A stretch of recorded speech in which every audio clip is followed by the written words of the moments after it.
रजवाड़ा भैया का नाम इलाहाबाद विश्वविद्यालय में चाणक्य के रूप में जाना जाता है। जो लोग इलाहाबाद विश्वविद्यालय की राजनीति में नए मुकाम और नए पदाधिकारी बनाते थे, हम लोग 2013 में मैं एनरोल्ड हुआ था भैया, आप मुझसे काफ़ी सीनियर हैं, तो उस दौर में हम लोग जब आए तब इनके बारे में सुना करते थे और इनके विचारों को हम लोग यूट्यूब के माध्यम से देखते थे। अभी फिलहाल में ही इलाहाबाद विश्वविद्यालय के लाइब्रेरी गेट में आंदोलन चल रहा था, भैया आए थे समर्थन करने के लिए। हमने इनके विचारों को, उस दिन मैंने इनके तेवर को भी समझा कि इलाहाबाद विश्वविद्यालय ने राजनीति के साथ साथ कई ऐसे महान पुरुष दिए हैं जो आज उनका नाम सुनहरे अक्षरों में लिखा जाता है और सुनहरे अक्षरों से लिया जाता है। अब आप देख सकते हैं कि रजवाड़ा भैया उसी विश्वविद्यालय के उपज हैं, बॉलीवुड से लेकर तमाम राजनीतिक उसमें इनका वो रहता है और हम लोग इनसे बहुत कुछ सीखते हैं। आप आए हैं, मैं आपका हार्दिक स्वागत करता हूँ और बधाई देना चाहूँगा। पार्टी मेरी पेंटिंग है, वो अलग चीज़ है कि आपने निमंत्रण नहीं दिया, लेकिन आप फिर से बधाई हो, आप जीवन के एक नए पड़ाव में एंट्री कर चुके हैं, तो उसके लिए आपको बहुत बहुत बधाई और आप दोनों लोगों का जीवन सुखमय हो, ये मैं कामना करता हूँ। सभा का संचालन कर रहे, नेतृत्व कर रहे सुल्तानपुर NSY के क्रांतिकारी जिला अध्यक्ष रणवीर सिंह राणा जी, हमारे साथ चल के आए इलाहाबाद विश्वविद्यालय के छात्र नेता प्रदेश महासचिव अमित पांडे रफ्तार जी, रेहान फजल जी प्रदेश के सचिव हैं और आपके जिले के प्रभारी हैं, प्रतापगढ़ जिले के NSY के जिला अध्यक्ष भाई शुभम मिश्रा जी और प्रतियोगी छात्रों की लड़ाई से लेकर किसान और युवाओं की लड़ाई लड़ रहे बलिया की क्रांतिकारी धरती से बिलोंग करने वाले हमारे भाई सत्येंद्र यादव जी, हमारा ब्राह्मण भाई, और इस सभा में आप लोग काफ़ी देर से बैठे हैं, मैं इसके लिए क्षमा प्रार्थी भी हूँ। और जिस तरह से आप लोग इस बातों को सुन रहे हैं यह बहुत ही काबिल तारीफ है और मैं आप सभी का हार्दिक स्वागत अभिनंदन वंदन करता हूँ। बात यहाँ पे आने की थी कार्यकर्ता बैठक को लेकर। अब आप इस बात को समझिए कि छात्र राजनीति क्यों जरूरी है। छात्र राजनीति इसलिए जरूरी है क्योंकि छात्र राजनीति की नर्सरी होती है, जहाँ से आप लोगों को बहुत कुछ सीखने को मिलता है, बहुत कुछ समझने को मिलता है और बहुत कुछ जानने को मिलता है। अगर आप राजनीतिक क्षेत्र में अपने आप को आगे ले जाना चाहते हैं तो जीवन छात्र राजनीति से शुरू करेंगे, क्योंकि वो जो धूप, वो जो छांव आपको छात्र राजनीति सिखाएगी वो आपको आगे की राजनीतियां नहीं सिखाएंगी। कार्यकर्ता बैठक का उद्देश्य जिला कार्यकारिणी को लेकर और तमाम आप सबसे मिलने का था। मैं आप लोगों को बताना चाहूँगा, शायद आपको भी भैया पता हो, इलाहाबाद विश्वविद्यालय में 2014 में अखिलेश यादव जब उपाध्यक्ष बने थे तो वहाँ पे एक तत्कालीन कप्तान रहे सुप्रति माधव मिश्रा, जो अखिलेश यादव छात्र संघ के उपाध्यक्ष थे, जिनके ऊपर एक पड़ाका उन्होंने मारा था, लेकिन छात्र संघ के उपाध्यक्ष रहने के बाद भी वो शांतिपूर्ण से बैठ गए। तो विश्वविद्यालय का इतिहास रहा है कि छात्र संघ के किसी भी नेता को या किसी भी पदाधिकारी को पुलिस प्रशासन या सत्ता का कोई भी मानिंद लोग अगर उनके सम्मान के खिलाफ जाता था तो पूरा इलाहाबाद विश्वविद्यालय एकजुट होकर के उनकी लड़ाई लड़ता था। एक समय ऐसा आया कि सुप्रति माधव मिश्रा कप्तान रहते हुए अपनी टोपी उतार कर पूरे छात्र संघ भवन पर छात्र संघ के उपाध्यक्ष से माफी मांगी। यह इलाहाबाद विश्वविद्यालय का तेवर रहा। अगर सूरज जैसा बनना है तो सूरज जैसा जलना होगा और नदियों से आदर पाना है तो पर्वत छोड़ निकलना होगा। आप लोग अभी राजनीति के पहले पड़ाव में, भारतीय राष्ट्रीय छात्र संगठन एकमात्र ऐसा छात्र संगठन है जो लगातार छात्रों की लड़ाई को लेकर सड़क से सदन तक लड़ता है। और छात्र का मतलब ये नहीं होता कि पढ़ लिख कर केवल DM और SDM बन जाए। छात्र का मतलब होता है कि समाज में फैल रही कुरीतियां और समाज में फैल रहे उस व्यवहार को खत्म करना जो आपकी ऊंच नीच के बारे में बोलना चाहता है। पढ़ लिख कर छात्र का मतलब होता है अपने आवाज को, अपने क्षेत्र की आवाज को उठाना, क्योंकि पढ़ने का मतलब नौकरी पाने तक सीमित नहीं रहना चाहिए। समाज में गलत का अगर गलत हो रहा है तो उसका विरोध करना चाहिए, तब आपको समझ में आएगा कि आप लोग पढ़े लिखे हैं और पढ़कर आप लड़ाई लड़ रहे हैं।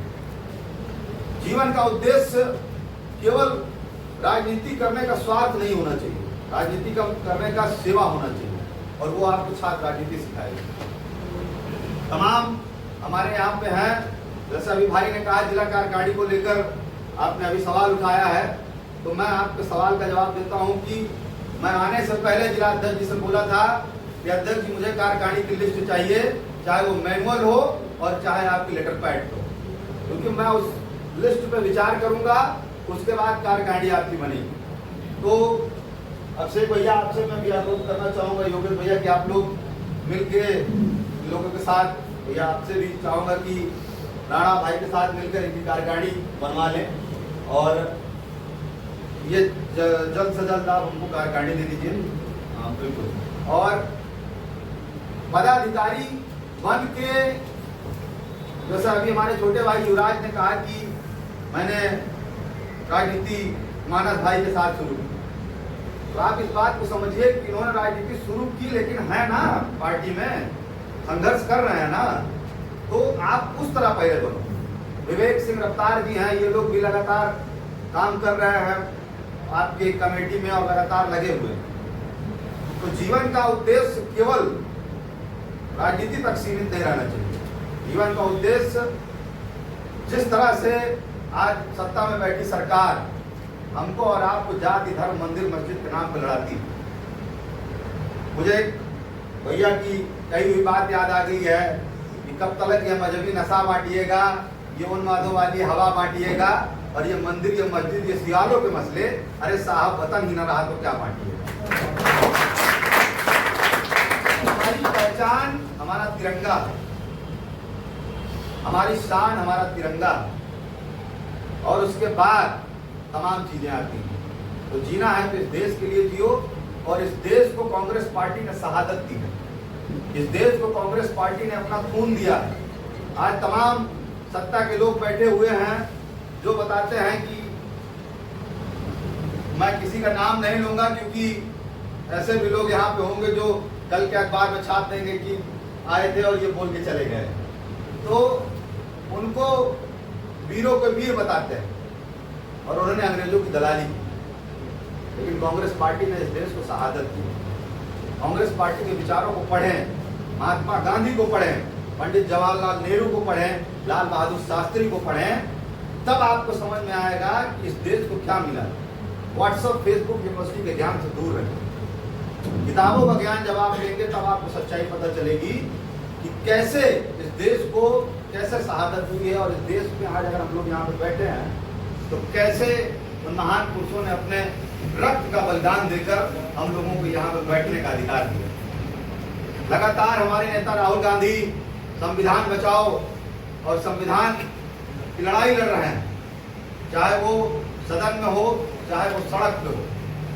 हमारे कांग्रेस पार्टी के क्रांतिकारी अध्यक्ष आदरणीय अजय राय जी लगातार अभी चल रहा है संविधान बचाओ रैली, चल रही है हर जिलों में, और लगातार संविधान की बात उठा रहे हैं, क्योंकि संविधान ने हमें आपको जीने का अधिकार दिया,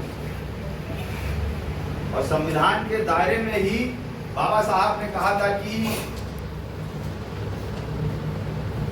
शिक्षा व शेरनी का दूध है, जो जितना पिएगा उतना दहाड़ेगा। तो आप लोग पढ़ाई करिए और लड़ाई लड़िए, इसीलिए एनएसयूआई का नारा है, करो पढ़ाई लड़ो लड़ाई, एनएसयूआई एनएसयूआई। तो लगातार मेरा नंबर आप लोग ले लीजिएगा, कभी भी कोई समस्या हो। मैं 4 जिलों का प्रभारी हूँ, रेहान भाई बैठे हुए हैं। रेहान भाई आपसे निवेदन भी करूंगा, छोटे भाई हैं, आदेश भी दूंगा कि आपके पास एक जिला है, वो भी सुल्तानपुर, और आपके जिले से सुल्तानपुर बहुत दूर नहीं है। लगातार जो भी कार्यक्रम हो जिला अध्यक्ष से आप कोऑर्डिनेट करेंगे।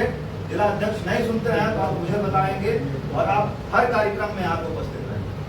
जितने भी कार्यक्रम होंगे आपका यहाँ रहना अनिवार्य है। अमित पांडे जी हैं, ये भी आपका सहयोग करेंगे। मैं जिस दिन फ्री रहूंगा मैं भी आपके जिलों में आऊंगा, क्योंकि मैंने इतना कुछ सुन लिया है सुल्तानपुर के बारे में, तो मैं भी देखना चाहता हूं कि तो मैं कौशाम्बी की धरती से मैं आता हूं। मेरे यहाँ की बहुत क्रांतिकारी धरती नहीं रही है, लेकिन पढ़ाई लिखाई इलाहाबाद से हुई है, तो फिर वहाँ से भी मैंने क्रांतिकारी सीखा है। तो मैं भी एक बार सोचना चाहता हूँ कि शायद हो सकता है कि सुल्तानपुर की एक बार लाठी मैं भी कानून प्रशासन तो आंदोलन का शुरुआत करें, छात्रों के बीच में जाएं, उनके मुद्दों को लें, और जहाँ भी मेरी जरूरत पड़ेगी मैं आप लोगों के साथ खड़ा मिलूंगा। जब भी याद करेंगे मैं आप लोगों के साथ रहूंगा, क्योंकि मैंने लड़ना सीखा।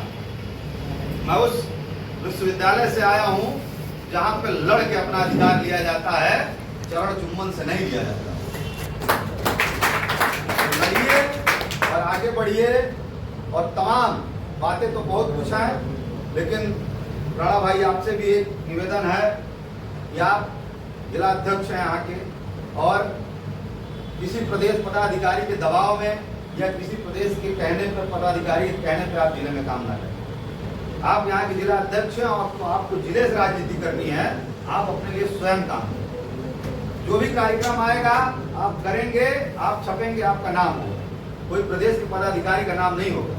मैं आज यहाँ आया हूँ, यहाँ से जाऊँगा, आप लगातार मुझे देखते रहते हैं, चाहे वो इलाहाबाद हो, चाहे मेरा प्रभार क्षेत्र हो, उसके बाद भी मैं अपने जिले में मेहनत करता हूँ कौशाम्बी में, क्योंकि मुझे कल कौशाम्बी में ही काम करना है। यहाँ पे सुल्तानपुर से मुझे चुनाव नहीं लड़ना है, ना इलाहाबाद से लड़ना है, क्योंकि मुझे कौशाम्बी से ही करना है। तो मैं अपनी जमीन को भी मजबूत करता हूँ, उसके बाद संगठन के द्वारा जो मुझे जिम्मेदारी दी गई है मैं उन लोगों उन कामों को भी करता हूँ। तो आप अपने लिए लड़ाई लड़िए, अपने लिए काम करिए, और आप लोगों के बीच में तमाम ऐसे लोग हैं जिनसे हम लोग सीखते हैं, अभी भी सीखते आ रहे हैं।